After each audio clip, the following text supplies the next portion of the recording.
Bismillahir-Rahmanir-Rahim. And this one bit you mentioned, that you teach the knowledge or you preach to the one who wants it or one that needs it. But what do you say about this particular attitude that there are some believers, either they're from the laity or from the learned, they preach to you whether you like it or not, and whether you know the knowledge or not. So do we have some limit? Okay, look, if somebody does not ask, we do not preach more. How do we approach this issue? Alhamdulillah. If if you're talking about in the case of someone declaring, when it comes to the Fard knowledge, we're going to tell you whether you like it or not. This is true because everyone's responsible for Fard knowledge. Yes. You need to know that your wudu got nullified. You need to know that the salah is invalid if you do this. You need to know that Allah is one in his names, essence, and attributes. You need to know this. Or whether you like it or not, or whether it's too late at night, we don't care. You need to know this information. But if we start talking about things like usul fiqh or usul hadith or the jarh wa ta'dil on narrators, that's for the people who bear that interest and have a burden on their heart towards that knowledge. Right. That we don't try to overwhelm people with, because Abu Zur'a al-Razi's statement on Abu Juhayfa, how will that benefit Ahmed the farmer? He just wants to know, I heard some people say that I should do this with my zakat al-fitr. Is that true? Well, no. There's a difference of opinion about that. It's up to you. You can do this or do that. Oh, okay.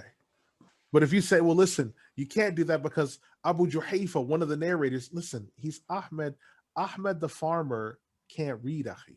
Right. So where would he go to cross-reference what you said?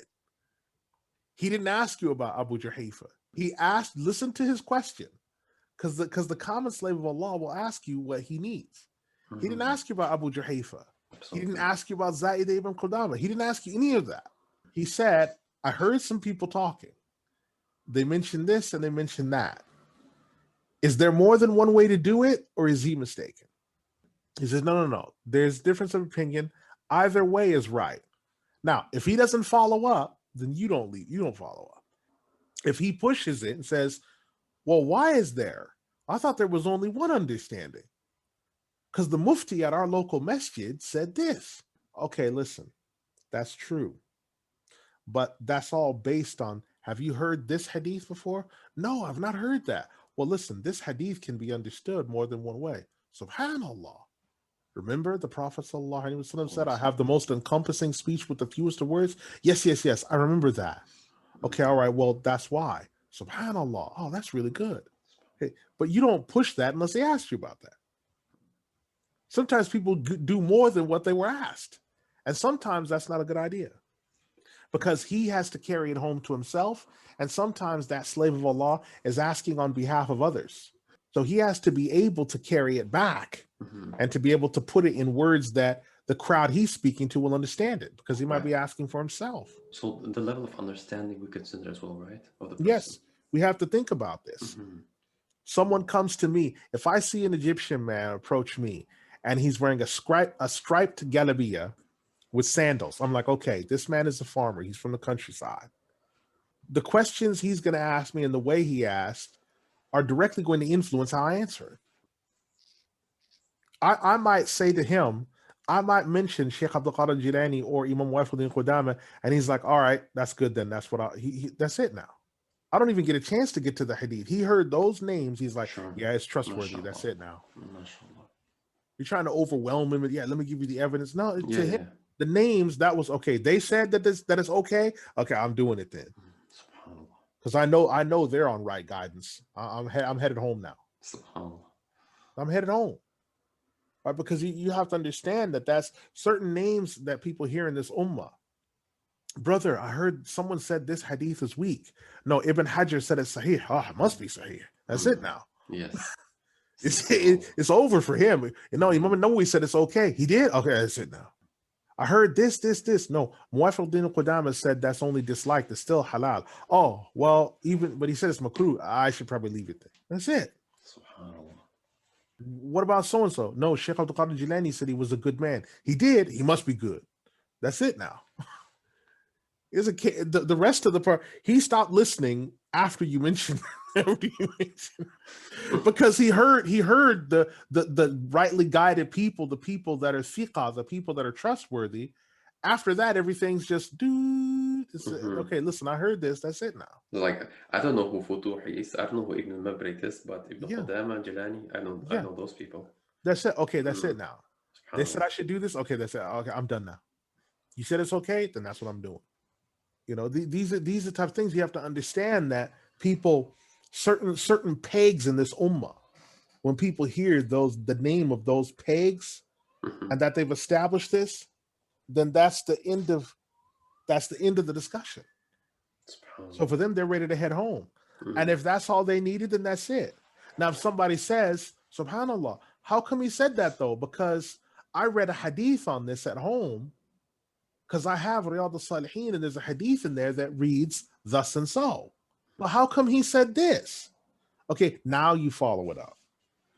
Now you follow him and say, you know, that's a really good question. I'm glad you quoted that hadith. That hadith actually goes with this other one, and that's actually abrogated. Oh, so this other hadith came after. Yeah, the Prophet ﷺ, he said this first, but after he said this. And that's why Muwaffaq al-Qudama gave that ruling. Subhanallah.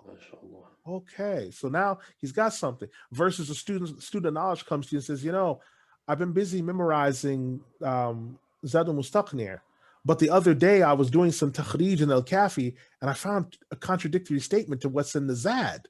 Then I looked on the Muqni and I found it's there. So there's a contradiction between the Muqni and al-Kafi. What do I do? Okay, now that's a different conversation now, because it's based on the different levels of knowledge. Now you can have that conversation. Right. How come there's a discrepancy between al-Kafi and al-Muqni in this area? That's a good question, brother.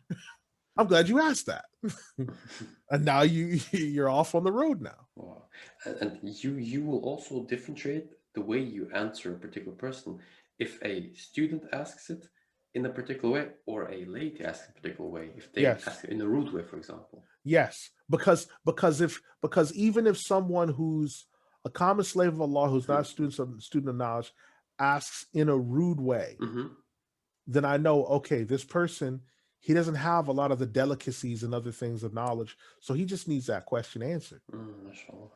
I don't assume that, you know, he might not know about these, you know, matters of adab. He might not know, and I don't hold that against him, because he doesn't listen, man. I didn't ask you about all that. I just need my question answered. And then sometimes people ask a vague question, so I might just give a short answer because the question's vague. So sometimes if they ask a vague question, I give an answer that's yes and no. And some people, you know, I've done this before, where people are like, well, what about this? It's like yes and no. And it's like, well, what do you mean yes and no? So now that opens the door. It's like, well, that depends. If it's this, it's this. If it's that, it's that.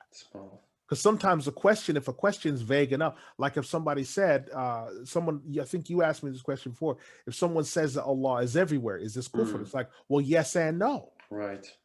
Yes, if someone says Allah is everywhere with his essence, yeah, that's kufr. But if someone says Allah is everywhere with his knowledge, they mean it by in that sense, then no, it's not. Right. So sometimes a question can be ambiguous, where it will render more than one answer. Because it's the nature of the question, right? Like if someone says, oh, is Allah in a direction? Well, yes and no. If you mean the 6 created directions that encompass it, that's major kufr. But is he above his arsh? Yeah. Because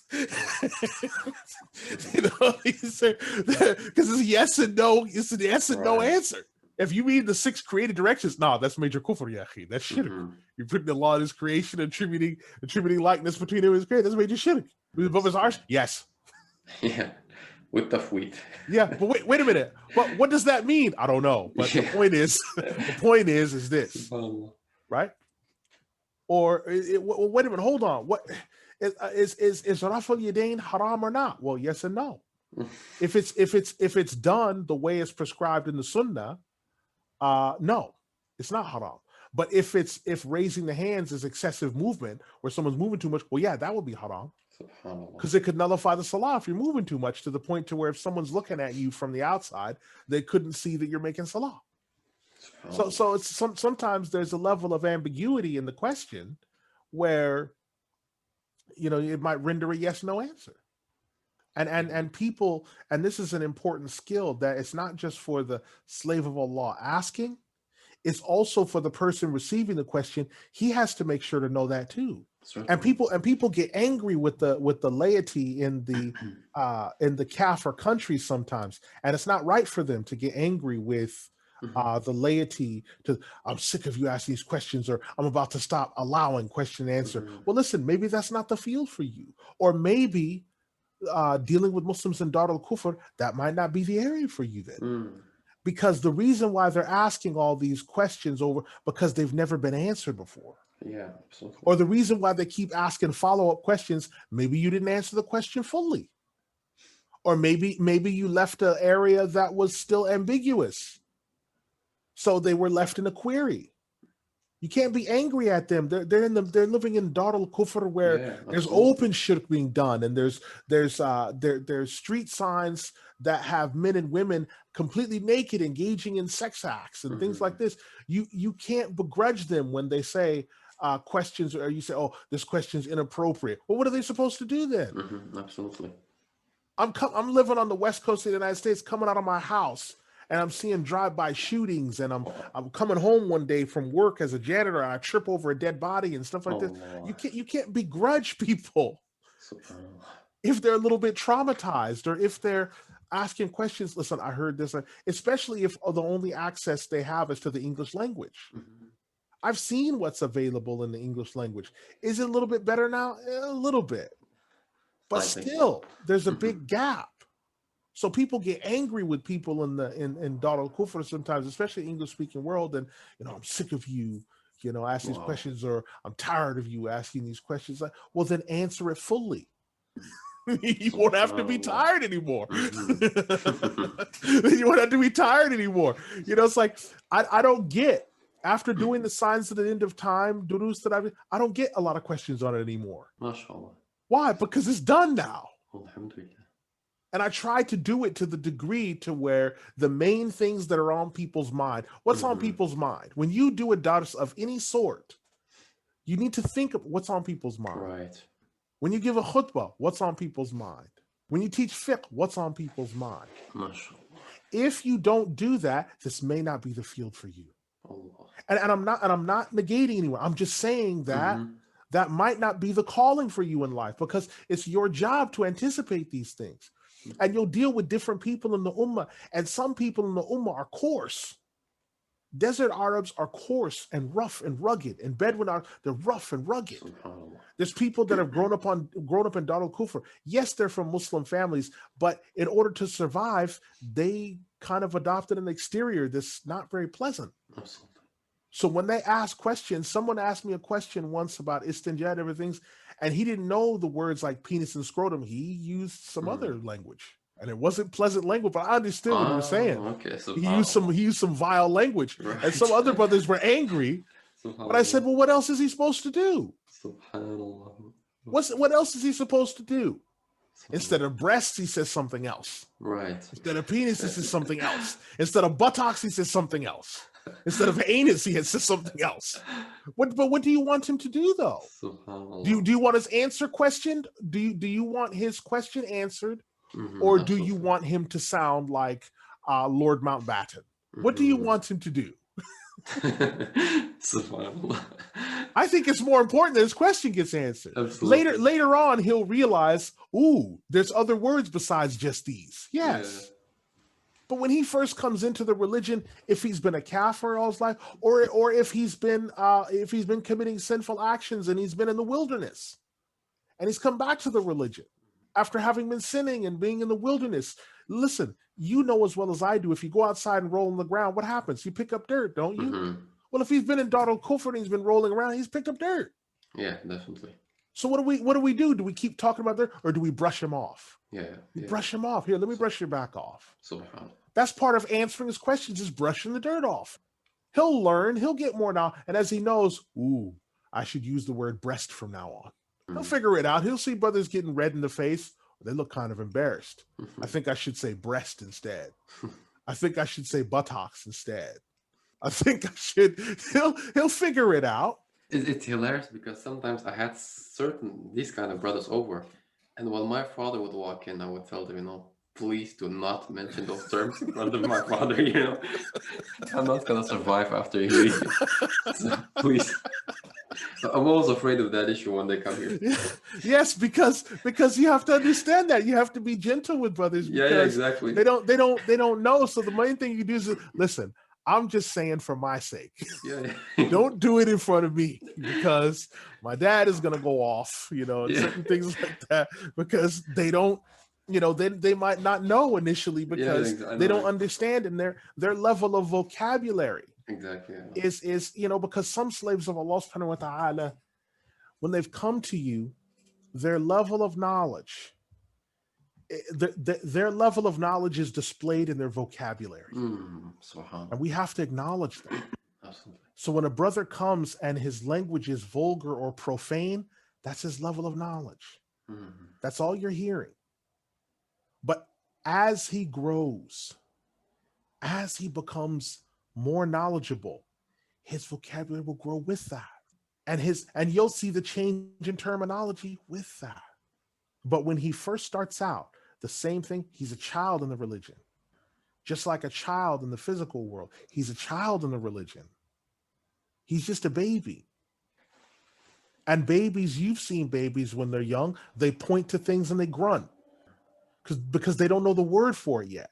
So you say, do you want this? And they, okay, all right, that means he does. That means he does. Right? And then eventually he learns the word for that thing. But initially when babies start out, they sometimes babies, they don't have verbs initially. So they just say, and then the thing, and that's it. So I milk, which means they want the milk, but they don't have the verbs at first. So that's vulgar. Because vulgar doesn't necessarily mean dirty. Vulgar just means low or below average. So they're speaking below average.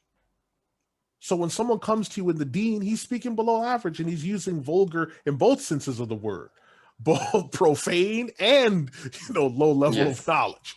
He's in both senses. He's just using, because he doesn't know the terms. He doesn't know enough. So he says, okay, what's the word for this item? I'll just use this until I know better.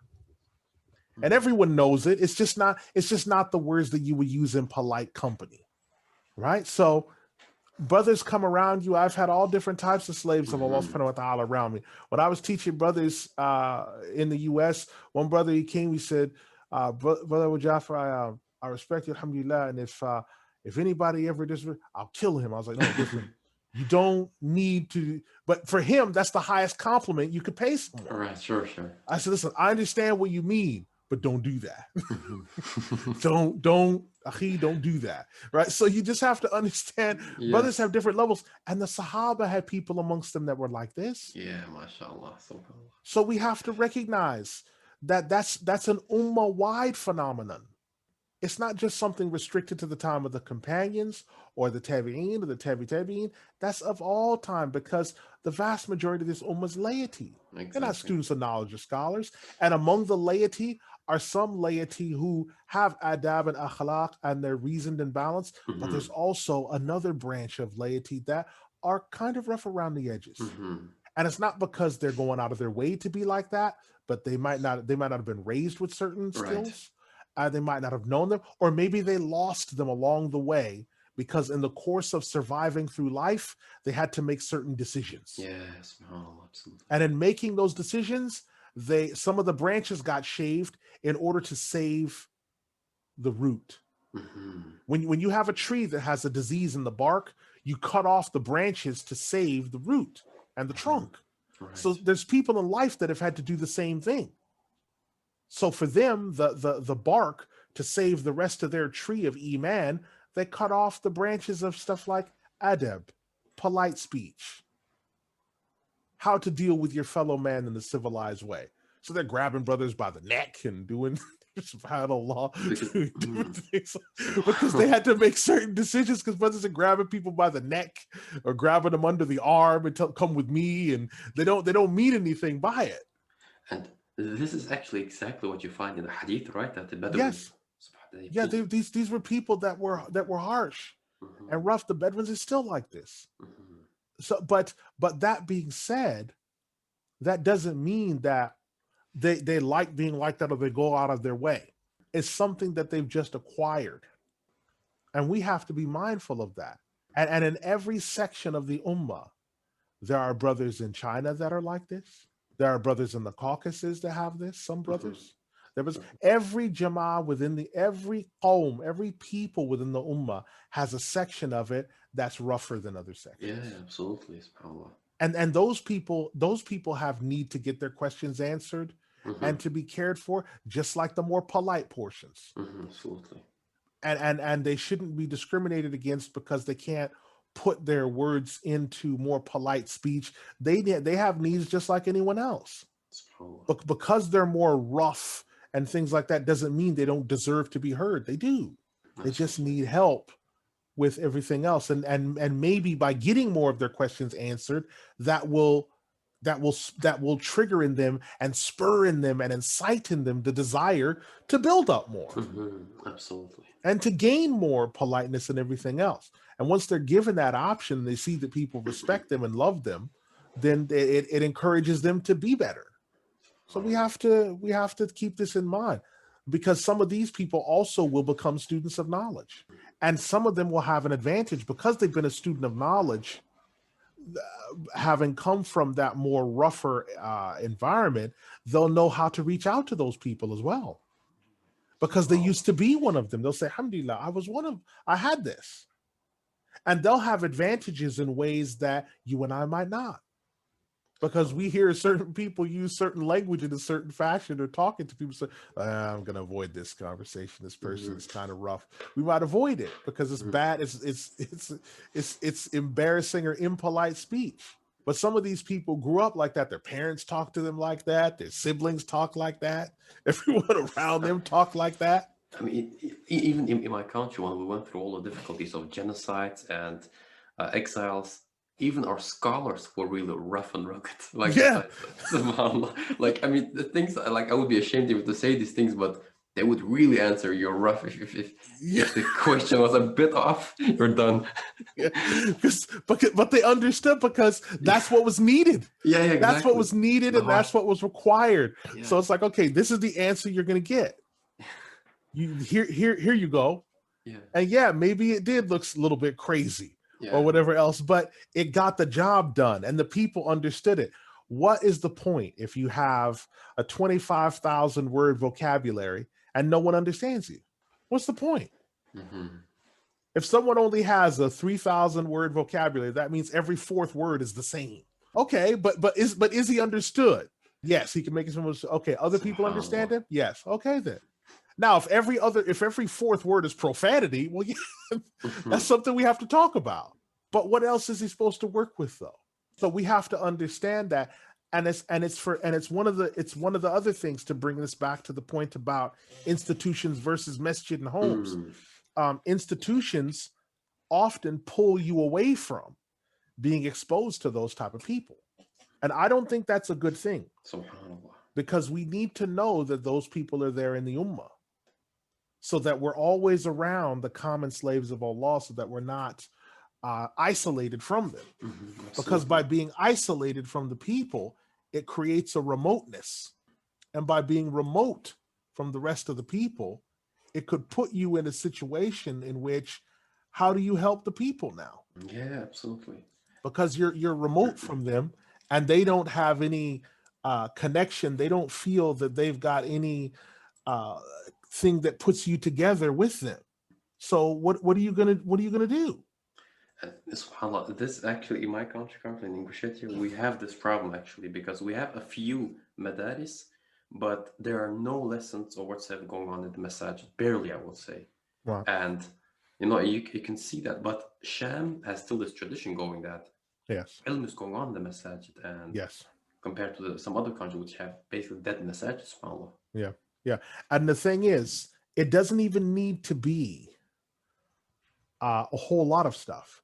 If you just let's say, for example, Riyadh al-Salihin, which has about 1,600 and something ahadith in it. Let's say someone just started that in your country. They just said, you know what, we're just going to start every day after every salah, we're just going to read 5 of these hadith. Okay. We're just going to make the niyyah where every year we finish Riyadh al-Salihin. That's enough. We're going to do the hadith in Arabic, translate them, and that will be it. We're not going to go into a whole bunch of stuff. We'll just go through them, translate them, and that will be it. That's just 10 minutes a day. Every day after every salah, we'll just have a little dars from Riyadh al-Salihin. We'll go through that, and that will be it. Every year, everybody knows that's going to be there every year, no matter what. Well, maybe someone, after you do that, you're getting ready to leave. Someone approaches the brother that was reading all this. Excuse me, brother. Yes. I was wondering, are there any more detailed classes? I want to do more. That hadith yesterday about actions are only by intentions, that really touched me. And that's where you start finding your students of knowledge. Oh, subhanAllah. Okay, that really touched you. Yeah, myself and 5 other brothers, we were talking about it just the other day. Are there any other, could we do something more? Oh, this is beautiful. That's okay, great, guys, let's go. And the people that didn't approach you, that means they're being fed what's sufficient for them. Right. That's enough. But at some point, it might be someone approaches you on behalf of the ladies. Listen, I went home last night. I told my wife about the hadith that was from Riyadh al-Salihin about the importance of good character. And my wife said that they need to learn. Is there something you can set up to teach them? This is a slow build. That's how it starts. Right. Start off slow. It doesn't need to be something where you come in with full guns blazing. You must learn your deen. You must learn your, because if you give it too much, people think, oh my God, this deen is so vast and everything else. I'm never going to learn it. So people are scared to learn. So then people get scared to learn altogether. Okay, only scholars should learn. So people don't. You don't want that to happen. Start off slow. We're going to do Riyadh al-Salihin. Okay, let's do that. Or you do the 40 hadith. You just read one hadith. You start off after, I don't know, Asr. Because there's no salawat after Asr to be done until Maghrib. So you say, okay, well, every day I'll do one hadith from the 40. Then you finish the 40. Right. Then you move to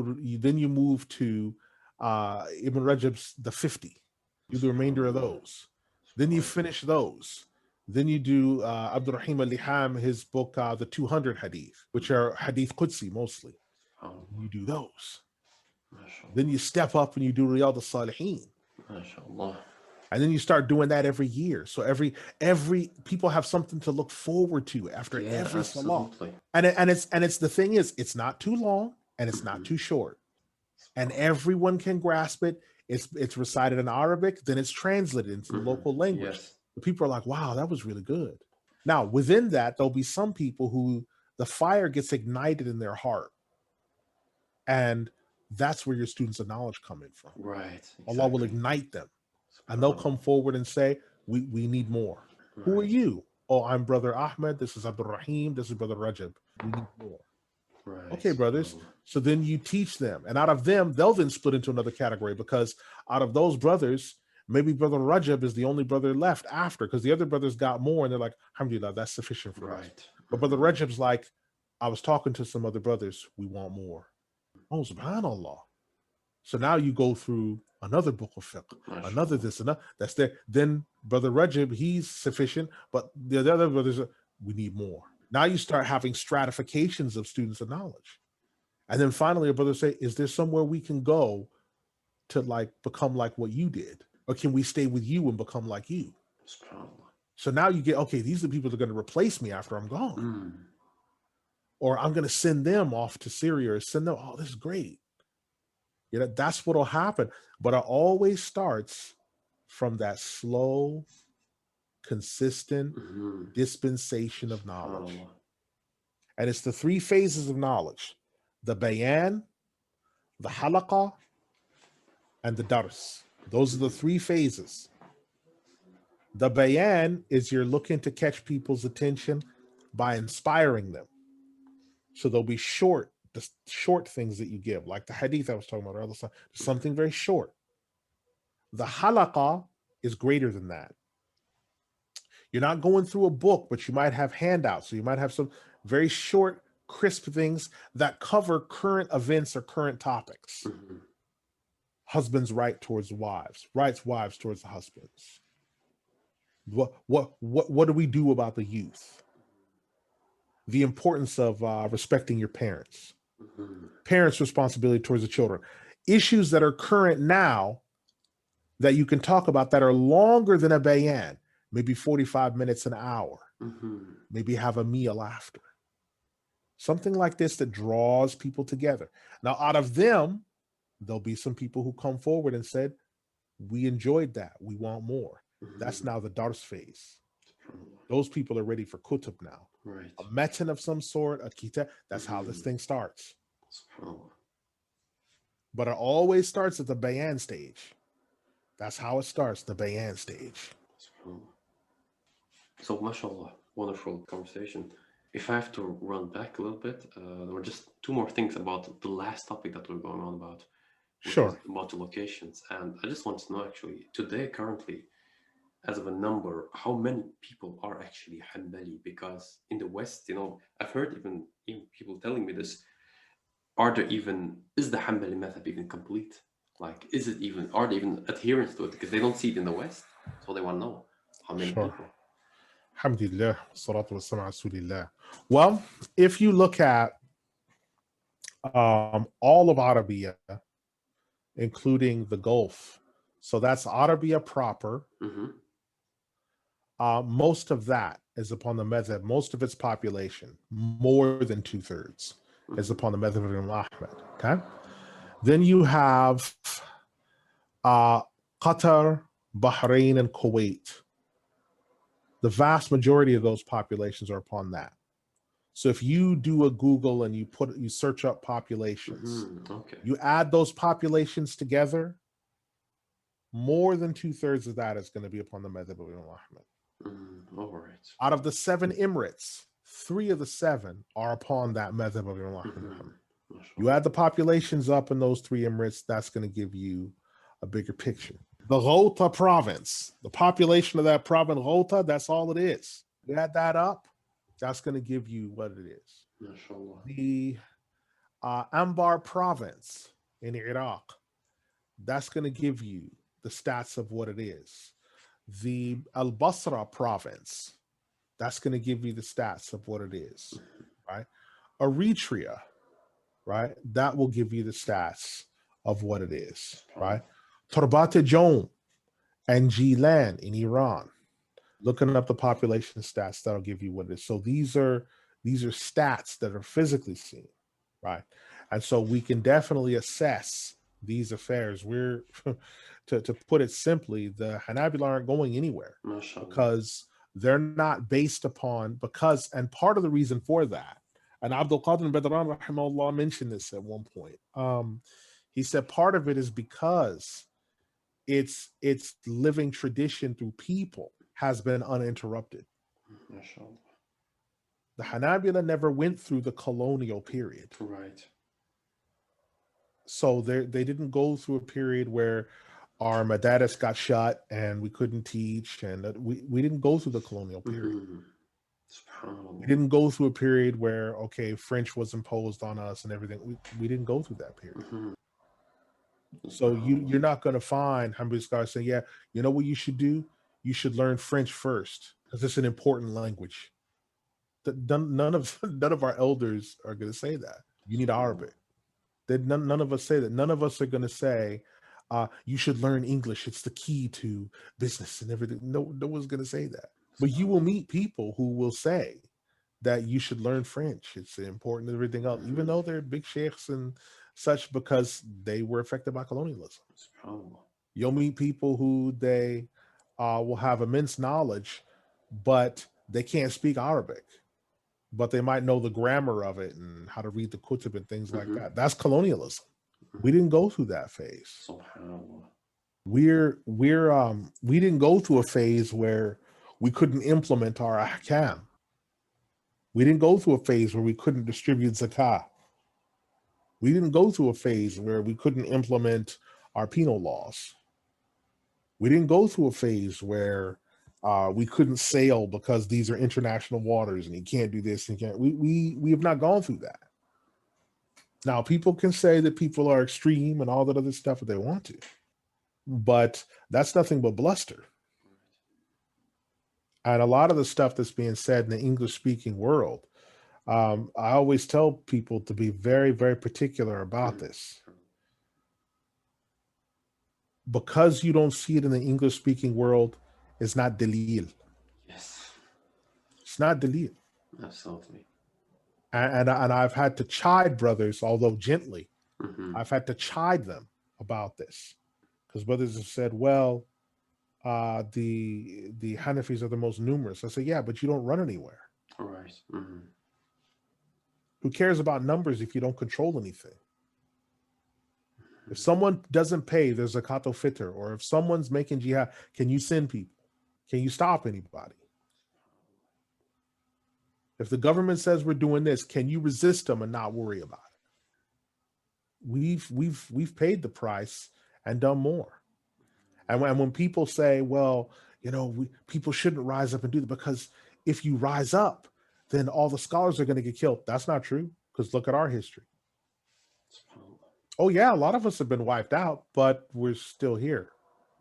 So that's proof positive that if you speak the truth all the time, oh yeah, some of you will get cold, no doubt about that.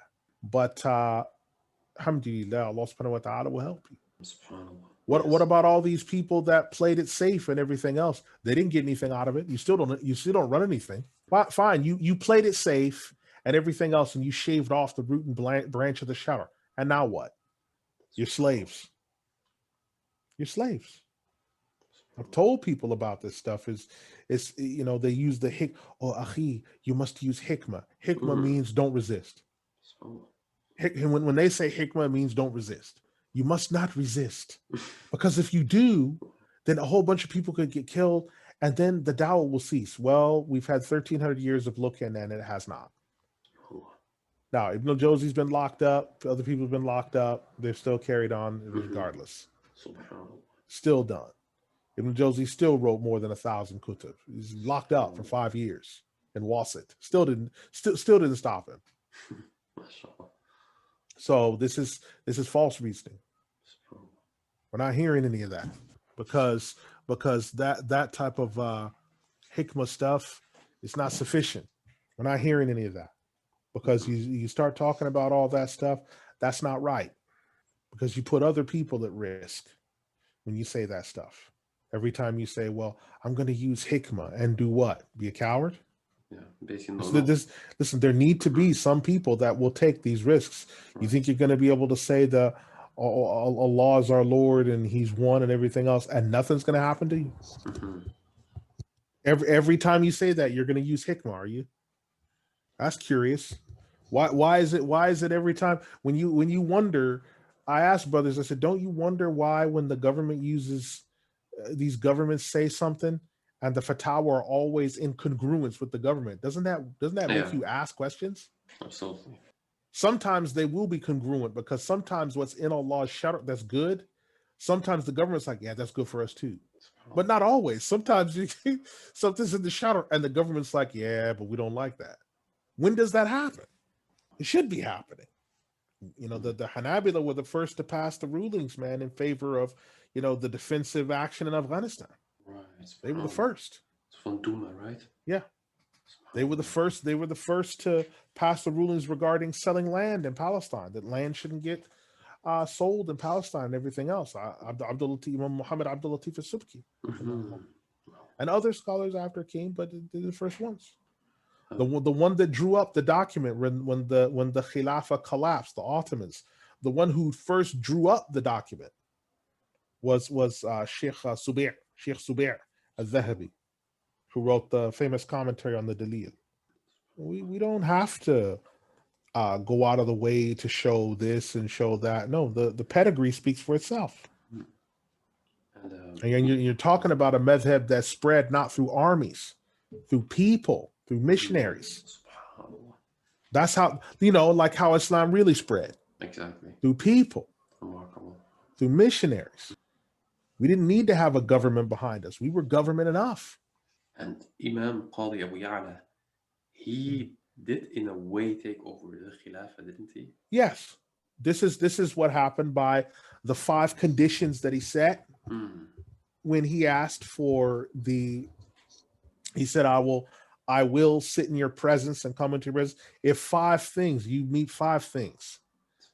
And by him agreeing to those 5 things, the Khalifa didn't realize, but he self-abdicated. He got outwitted. But by the time he realized what happened, it's too late. You're out of power. You're gone. And so for several years, things remained in their proper place until Al-Mu'tadid. Al-Mu'tadid caused some fitna. But before that time, after years and years of layman rule, hundreds of years of layman rule, Maraja came back in again. But then the layman jumped back in and the battle began again. But it's necessary that tension is there. When it's not, I have questions. Because whose fatwa are always in agreement? Husband and wife don't always agree. Our fatwa and government are always in agreement. Always? Listen, I love my older sister. I'm not always in agreement with her. You're talking about religious and temporal authorities. You're talking about Marajir, who have religious and temporal authorities, and then earthly, fleshly authorities. They're always in agreement? No, there's something wrong, I think. Right. There's something wrong. But this is what happens when muftis become civil servants. Right, exactly. It becomes dangerous. Who was it again? Which Hanbali Marja was this in Iraq who made the fatwa against the invasion of the Americans that we should use some guerrilla tactics? Yes, this was Sheikh Turki ibn Jassim. Oh yeah. Yes, the great Marja. He was a towering figure. He also was the one that said don't take part in the elections. Az-Zubayr province was dead. Oh yeah. Because he said don't take part. Don't take part in the elections. Fantastic man. Unbelievable. He was a fantastic human being because of his stringency, and his janaza was he had a very large janaza because of love he had. I have a rare piece of footage from him that I'm probably going to translate inshallah at some point and put up on the Miraf TV YouTube page, because there's some rare durus he has where he's talked about akhlaq and good character. He's a brilliant man, but he didn't have a lot to say a lot of the time. He was the main Hanbali scholar of which region? Of Anbar province. Oh, okay, Anbar province. And he was actually from, now this is interesting. He's from a place called Heat, and Heat is a town in Iraq, but Heat has produced some unbelievable Hanbali scholars throughout history. Someone wrote a book on the history of Heat. Now I didn't know that you'd be able to get 400 pages into Heat. Wow. About Heat, but he found them. He found 400 pages of history of the region of Heat and the great Hanbali scholars of Heat. I don't know how, but he found them. He must have gone through all of the Tabaqat literature. Yeah, he must have, because I didn't know that there was that. I mean, I knew there was a history in Heat, but not that many pages and pages. Sometimes you don't know, because other people that dedicate, the time to the topic at hand, alhamdulillah, they find out all these things. So you always get new knowledge. Exactly. So yeah, he went hundreds of pages, man, to the topic of Heat in Iraq and Heat. Yeah, Turki ibn Jassim was a big figure. MashaAllah. And since now we're talking about these great figures, this was actually one of the last bits of this topic, was that who are actually today the main Hanbali families, you would say, or the main scholars? Which families are these? Okay, so the great families of today, you have Imam Abdurrahman al-Shami and his brother Salih, who are from the Bubis family. These are great Dumans. You have Imam Ismail ibn Badran, and you had his brother. who was Badr, Ibn Badran. You had his big alim, and his footprint was a big footprint. They're still around, and they come back on the paternal side from Ibn Abdul Qawi Ibn Badran, who died 699 Hijri.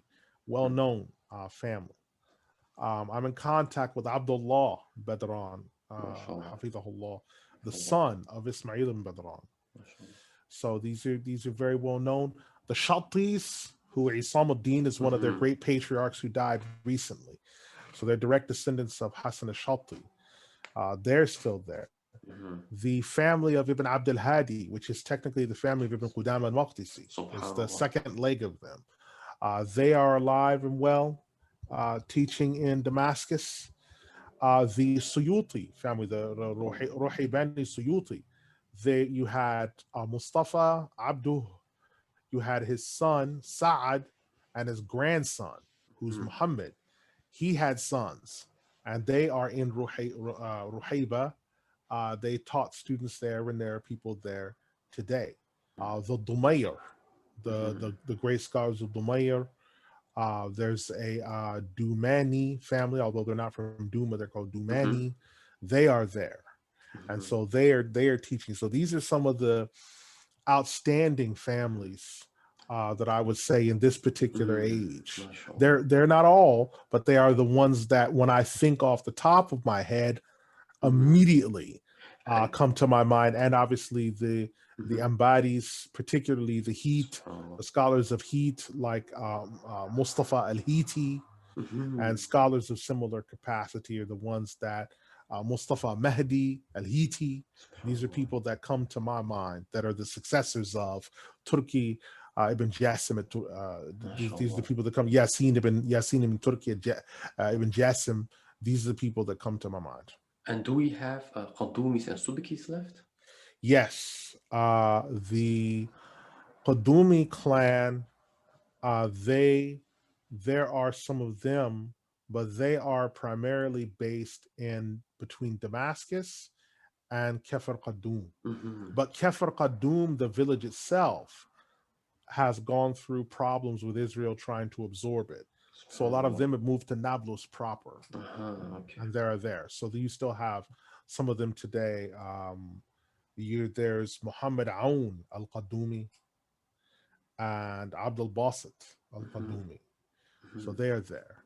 The Subkis, the Shami Subki, you have some of them in Damascus, which was Muhammad Musa Subki. So yes, this is indeed the case. You have some of them.